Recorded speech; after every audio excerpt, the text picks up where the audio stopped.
I don't know. I've always liked drama. I've always enjoyed kind of studying what people like, anthropology and things like that. So I guess it's a further exploration of that, really, getting inside people's heads and people's characters. But mainly, I feel that drama and good drama is something that makes people feel connected, and that's very important. Usually, I go off first instinct and write whatever the first thing that comes into my head is, and if it's not working, then I really start to think of people I've met or people who are opposing the protagonist in a scene. So if the protagonist is one way, what is the most interesting character that's going to create a dynamic between those two people? Yeah. My first commission was a Radio 4 afternoon play called Things to Do Before You Die. I got it because I'd written a short play, which I was in, at the National Student Drama Festival. And there's a radio producer there who saw the play and said, "Oh, have you got any ideas for radio?" So I pitched an idea about a young boy he's ill with cancer, and he gets a wish on a wish from a wish charity, and he wishes to lose his virginity. So we made this Radio 4 play about called Things to Do Before You Die, and later on I adapted it into a short film, and I got nominated for an Oscar. And so the first commission led on to other things, which is always, nice, I guess. There's a lot of challenges. First of all, you've got to find what the essential truth is in the source material, and stick to that, because that's what you're being paid to do. You're not being paid to stick your voice all over something, because there's a reason that novel people want to adapt it, and that's because there's something in it that people want to hear. So you've got to bring that out more. Sometimes you have to lose things, and sometimes you have to add things as well. And I suppose that's to do with your relationship with the person who created the source material. So there are a lot of challenges, but it can be easier than creating your own stuff, so I enjoy it a lot.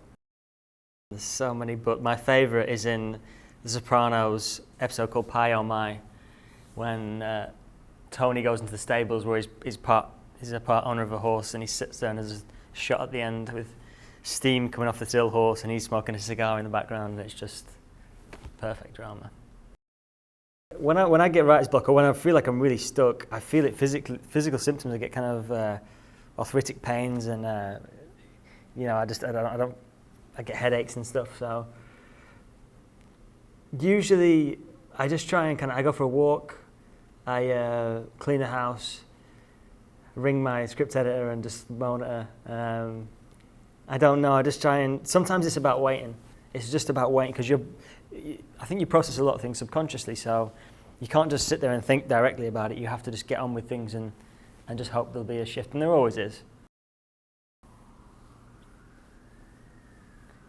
I'd say always start with something that's true, and always write something that feels true to you, because otherwise there's no point doing it. And the other piece of advice, I guess, is always work very hard, because there's so many good writers out there. So to get opportunities, you need to be working harder than anyone else. You have to be the hardest working person in the room. Well, BBC Writersroom reads, it's phenomenal, because it reads all scripts that are sent in, and they do get a hell of a lot of scripts in. So it's the first point of contact was for me when I first started sending my scripts in, to have knowing that someone there who's in the industry is reading it is very significant, I think. I think writing is a very isolating thing, especially for a new writer, because you're probably in contact with even less people when you're writing spec scripts and stuff. So it's nice to hear people, "Oh yeah, that didn't go well for me," or hear really established writers like Dennis Kelly or Stephen Moffat say, "Oh yeah, that I didn't do well on that script," or whatever. It makes you feel good, because you think, "Oh, maybe that's the experience for everyone." And again, it's about feeling connected, and I think that's the real genius of this couple of days. I'm working on series 2 of My Mad Fat Diary, which is starts shooting on Monday. So we're late nights and early mornings, and just trying to get it all together. And next, I'm not sure. I want to write a play next, so I'm going to go back and take a break from TV, do some theatre, and yeah. They are very, very different. I mean, it's almost as different writing for TV and a play as it is writing prose and poetry. TV is great because it's fast and it'll be seen by a lot of people, and I like it because it's accessible as well. Some people think accessibility is a bad thing and everything should be kind of high art, but when it's more accessible, there's more chance to connect with it. Film is difficult because the writers, I'd say in the majority, are more at a distance from the project, and playwriting's, again, I don't know, it's less accessible, but you can keep a truer voice because there's less money involved. TV drama is getting better and better. Every year it gets better and better with, and it moves along. The quality of drama we're getting, not just in the States anymore, over here as well, I think we might look back and think of it as a golden age. That's how good I think it is. So I hope it continues in that vein. I hope there's more serious, long-running dramas that just you watch them and you can't believe how involved you get in them. Because that's what people want from TV. They want to feel a connection with it. They want to get excited about it.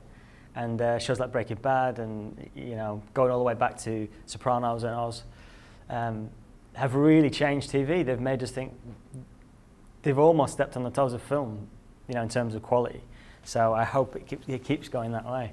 And yeah, I think it will.